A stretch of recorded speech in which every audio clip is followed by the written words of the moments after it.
Israel launched its latest military offensive a week ago on July the 8th.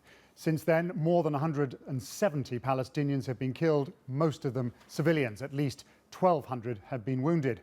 Over the same period, almost 800 Palestinian rockets have hit Israel. Another 200 have been intercepted. Some Israelis have been injured, but so far no one has been killed. Just how this latest escalation came about is inevitably the subject of debate. But a climate of heightened tension was created by the kidnapping and killing of 3 young Israelis in the West Bank and a young Palestinian in Jerusalem. The political environment was already poisonous. 8 months of US-sponsored diplomacy had collapsed, and Israel had condemned an effort by the 2 main Palestinian factions, Fatah and Hamas, to patch up their own bitter feud. As for Gaza, well, it's been under a severe military and economic blockade ever since Hamas took control in 2007.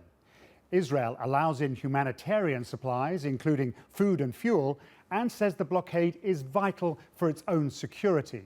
Aid agencies say it keeps most of the Gaza Strip's 1.8 million Palestinians living in poverty. And remember, more than half of these people are already refugees.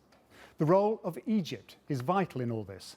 While the Muslim Brotherhood was in power in Cairo, it opened its own Rafah border crossing into Gaza and allowed smugglers to use hundreds of tunnels below it.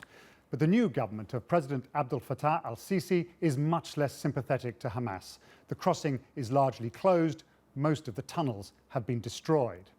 And if the events of the past week feel very familiar, that's because we've been here before. This is the 3rd substantial Israeli assault on the Gaza Strip in recent years, all launched with the same stated purpose: to stop the rockets. In December 2008, it launched Operation Cast Lead, which included a major ground offensive. 4 years later came Operation Pillar of Defense. This time, Israeli forces did not invade.